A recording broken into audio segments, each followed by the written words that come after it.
জীবনে একবার একা হয়ে দেখো, এই পৃথিবীতে কেউ কারো নয়। সময়ের প্রয়োজনে সবাই কাছে আসে, কেউ বা স্বার্থের টানে, কেউ বা আবেগের কারণে। নিজের গোপন কথা নিজের মধ্যে রাখো।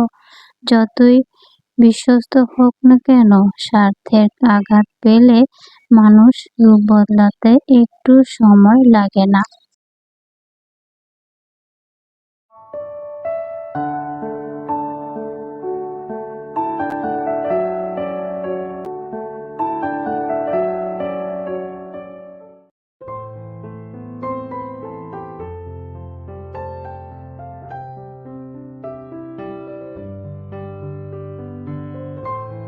আসসালামু আলাইকুম, আমি সালমা গাজীপুর থেকে বলছি। সালমা কিচেন ব্লগে সবাইকে স্বাগত জানাই।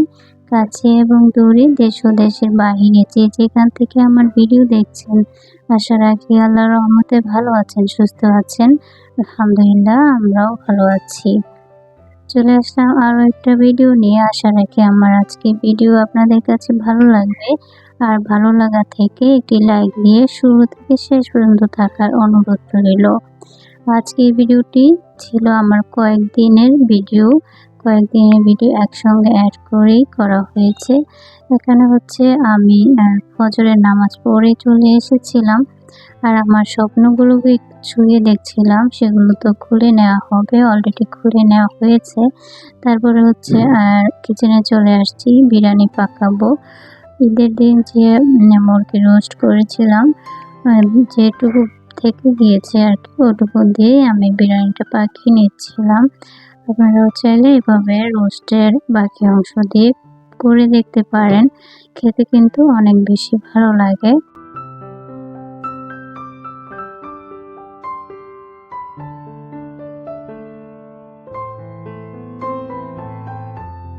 আমি যখন এই রোস্ট তৈরি করি, একটু বেশি করে করি, আর খাওয়ার পর যা থাকে ওইটুকু দিয়ে আর কি এভাবে বিরিয়ানি তৈরি করি। তো এভাবে খেলে কিন্তু অনেক বেশি ভালো লাগে, আর সহজে বিরিয়ানিটা তৈরি হয়ে যায়। এটা ছিল আমার ঈদের একদিন পরের ভিডিওর অংশ।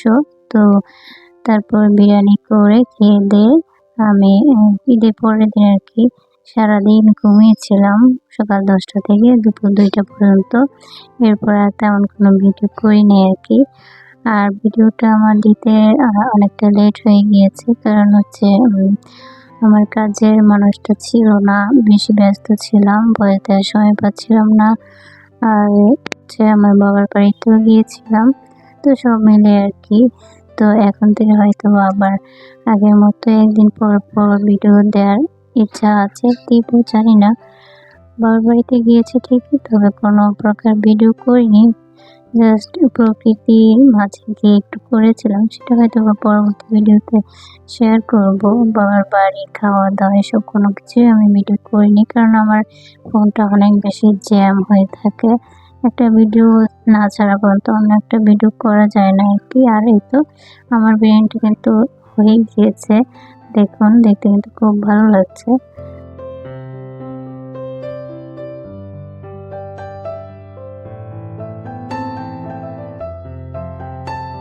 যাই হোক, এরপর খাওয়া দাওয়া করে, এটা হচ্ছে তারপরের দিনের ভিডিও আর কি। তো আমার বাবাটা লাইটগুলো খুলে নিচ্ছে আর গুছিয়ে বক্সে ভরে রেখে দিচ্ছে যত্ন করে।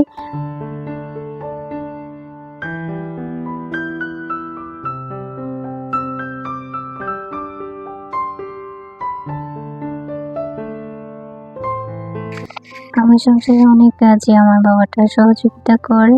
আর এটা হচ্ছে তার পরের দিনের ভিডিও। পরের দিন সকালে হালকা পাতলা কিছু খাওয়া হয়েছিল, মুড়ি, চা আর কি।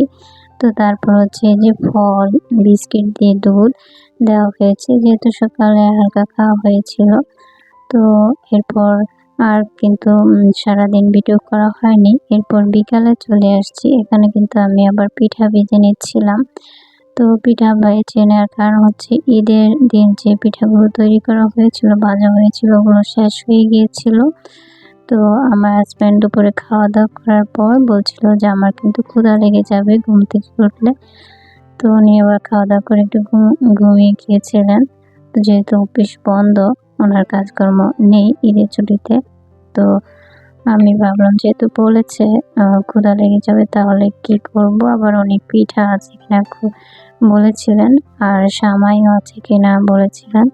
তো ভাবলাম তাহলে পিঠা ভেজে দেই আর কিছুটা সামাইও পাকিয়ে নিই, যেহেতু আমি দুধের বোতল ফ্রিজ থেকে বের করে রেখেছি আগে থেকেই সামাই পাকাবো বলে। আর পিঠাটাও তাই ভেজে দিচ্ছিলাম।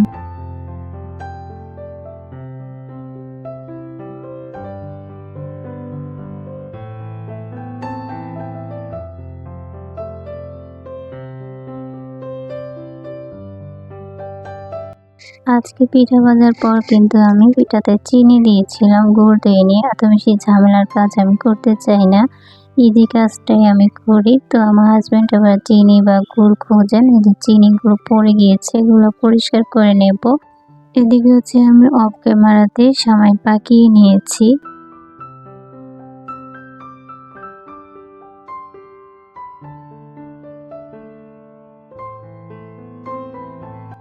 আর দেখুন এরপর আমার এক মেহমান বসে আছে, তো ওনাকে জিজ্ঞেস করলাম সামাই খাবা, সে বসে আছে চুপচাপ।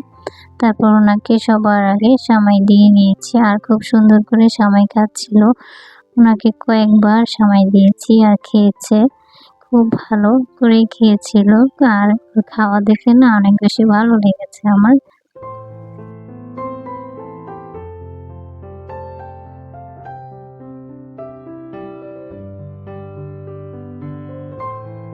এখানে হচ্ছে আমার মেয়েকে বলেছি যে তুমি আটাটা মেখে নাও, হচ্ছে রাতের বেলা লুচি তৈরি করব।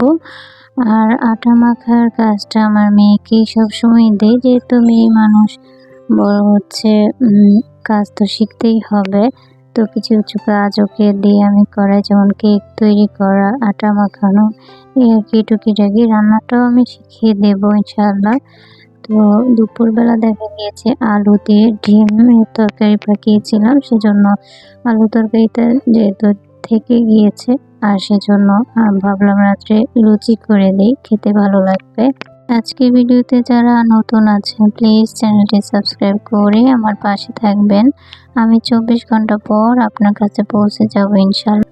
আমার রঙিন লাইটগুলো তো খুলে ফেলেছি, পরে এই গাছে একটা দেওয়ার পর আমার হাজবেন্ড বললো যে এটা রেখে দাও, এইভাবেই ওনার কাছে খুব ভালো লেগেছিল। তো যাই হোক রেখে দিয়েছি। উনি বলেছে আরো কিছু লাইট কিনে দেবে পরবর্তী ঈদের আগে।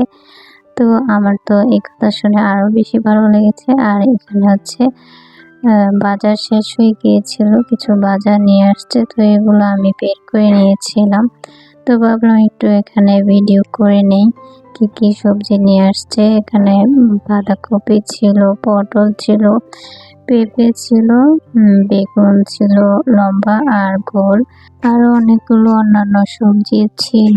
তো সেগুলো আমি বের করে নিচ্ছিলাম।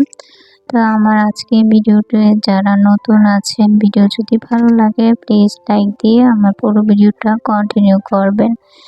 আর একটা কথা হচ্ছে, আমি যার ভিডিও দেখে ফুল ওয়াচ করি, লাইক দিতে একদম ভুল করি না। হয়তোবা ছোট আকারে কমেন্টস করি, আমি বড় আকারে কমেন্টস করতে পারি না, বা অত বড় আকারে কমেন্টস করার মতো সময় বা সুযোগ কোনোটাই আমার কাছে থাকে না, শুধু আমি ফুল ওয়াচ করে দিই। অনেক সময় ভিডিও দেখি না, শুধু ফুল ওয়াচ করে দিই। সংসারে কাজ ফেলে আর পরিবারের পরিজনদের খোঁজ খবর নেই, এত বেশি ভিডিও দেখা যায় না, শুধু ফুল ওয়াচটাই করতে পারি আমি।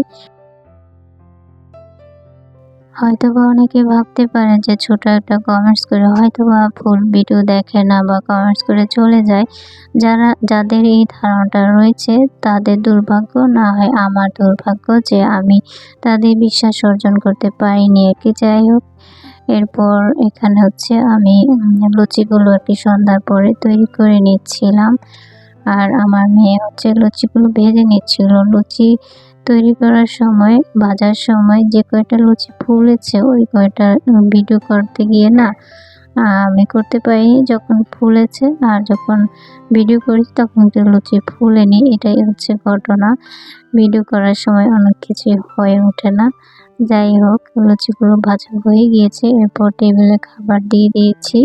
তো যার যার মতো পছন্দ মতো নিয়ে খাবে, যার যতটুকু লাগবে আর কি। আমার আজকে ভিডিওটা এই পর্যন্তই। সবাইকে আল্লাহ ভালো রাখুক। আল্লাহ হাফেজ। আসসালামু আলাইকুম।